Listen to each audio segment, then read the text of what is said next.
Hello and welcome to Pandora Astrology's monthly horoscope for Pisces. I'm Julia Mijas. And I'm Jamie Kale Miller. And by the way, Pisces, if Pisces is your sun sign and not your rising sign, and you've missed your annual birthday reading this year, it's not too late to backpedal and have that reading and learn all about what's coming this year and really slide into it in the best possible way. You'll find a link for that in the description below.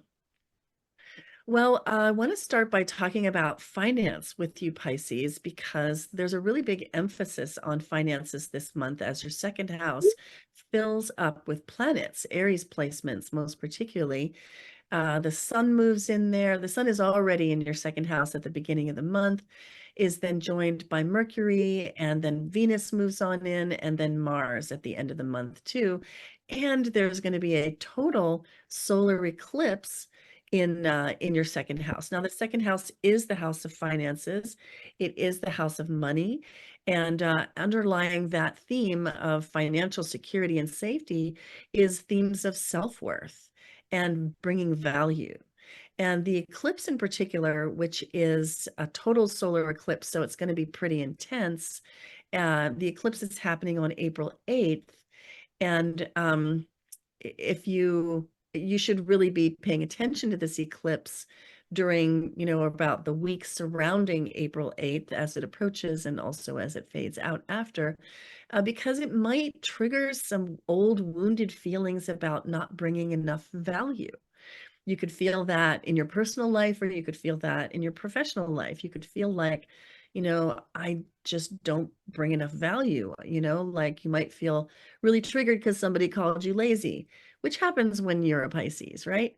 And so looking for ways to correct this feeling that you don't bring value, either by recognizing the ways that you do bring value or bringing that value, is really going to be what boosts your self-esteem during this eclipse and enables you to accept a boost to your self-esteem, like really take it in.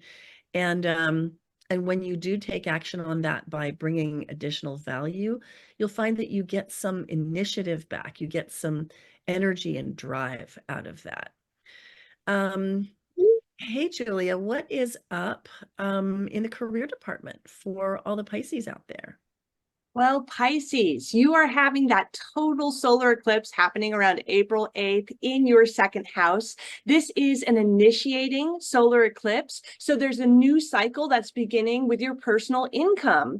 And Chiron is in there. So there's a sense of the wounded warrior evolving in this North Node eclipse. There might be some past pain coming up over your money, over your values and your finances, as well as possessions, which are all ruled by the second house. But this is definitely a time to heal that wounding with some, with some action, because this is all happening in Aries after all. So this is a great time to look at how you can boost your own self-esteem to actually help you in your career so that you feel like you're worth it in terms of earning more income.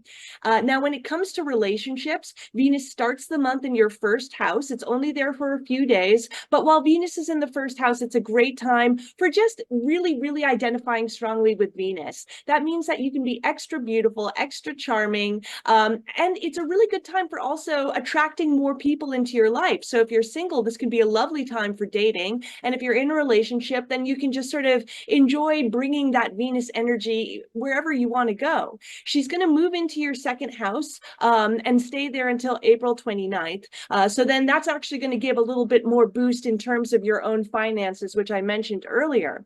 The really good news is that on April 21st, Juno goes direct, and Juno's been going retrograde. She's the marriage asteroid. You can also think of her as the long-term relationship asteroid. She's been retrograde for a number of weeks right now. Having her go direct is finally taking a microscope off your long-term relationship, or, all of that time that you've spent, if you are single, thinking about reviewing your past relationships and thinking about what you want for the future. So I think this is going to just take a big pressure off all of us having Juno going direct, and that's certainly going to help you, Pisces.